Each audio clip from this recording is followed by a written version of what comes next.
NATO bosh kotibi Grenlandiya AQSh qo'shinlarini qabul qilishga tayyorligini e'lon qildi.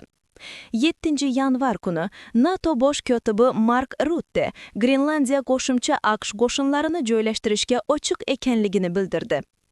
Qo'shma Shtatlarni Grenlandiyani anneksiya qilish o'rniga hamkorlikni tanlashga ko'ndirish imkoniyati haqidagi savolga javoban Rutte tegishli kelishuvlar mavjudligini qo'shimcha qildi.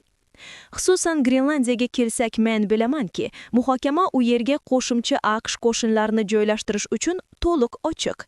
Bu borada hech qanday muammo yo'q, dedi u CNNga bergan intervyusida.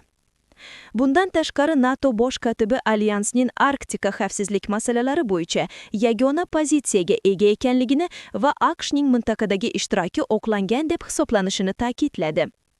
Fransiyaning sobiq bosh vaziri Dominique de Villepin o'sha kuni agar AQSh Grenlandiyani egallab olsa, NATO rahbarlari ittifoqning muvaffaqiyatsizligini tan olishlari kerakligini ta'kidladi. Shuningdek, u NATOning AQSh prezidenti Donald Trump siyosatiga yo'q deyish huquqini ta'kidladi.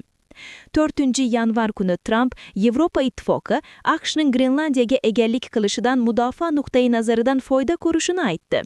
Grenlandiya bosh vaziri Jens Frederik Nielsen o'sha kuni AQShning orolga nisbatan takroriy ritorikasini hurmatsizlik va qabul qilib bo'lmaydigan deb hisoblashini aytdi.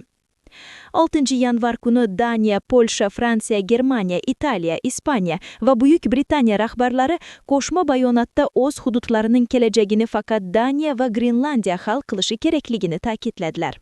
Keyinchalik Reuters agentligi Trump jamoasi orolni sotib olish variantlarini muhokama qila boshlaganini xabar qildi.